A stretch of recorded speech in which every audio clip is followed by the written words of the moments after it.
Poverty is one of the many threats in global education today. Over 400 million children in this world live in extreme poverty. Every year, 6 million children die from malnutrition before their 5th birthday.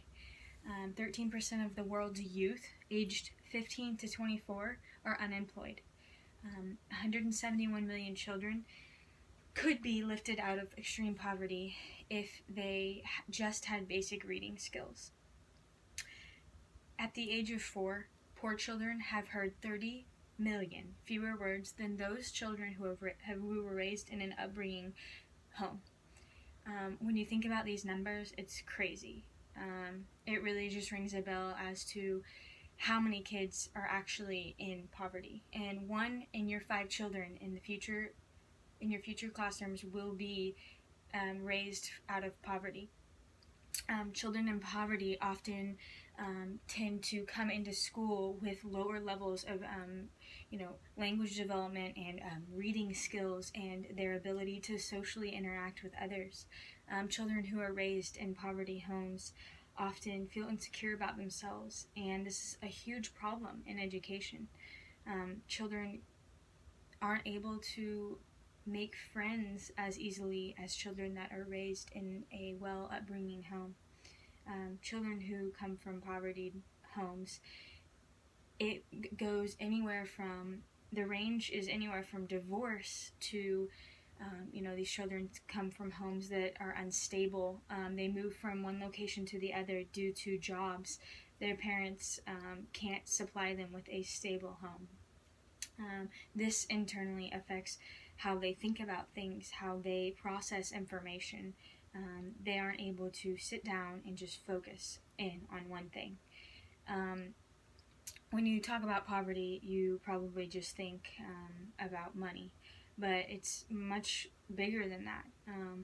All around the world, there are kids that are, don't get fed. They suffer from many diseases because they don't have the health care that they need. A lot of these children that come from different homes, you will have in your classroom. I will have in my classroom. And it's sad. It's really sad to think about. One of the things that I can do to change this, of course I can't change a child that is raised in poverty, and I can't change how much money goes in and out of that home, or the physical or mental abuse, but I can change what happens when they step in my classroom.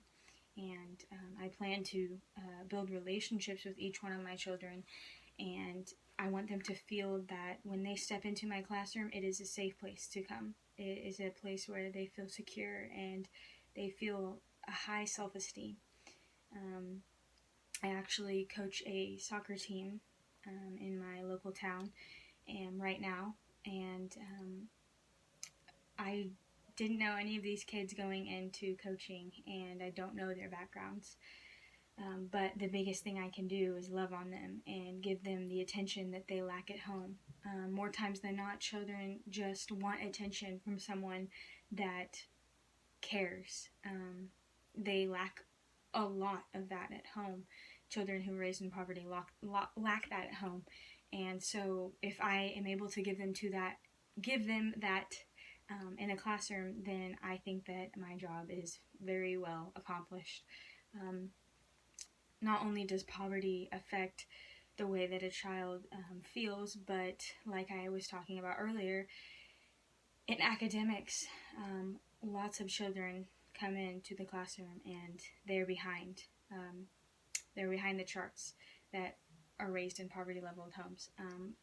So one of the biggest challenges is how do we get them up to the level that they need to be?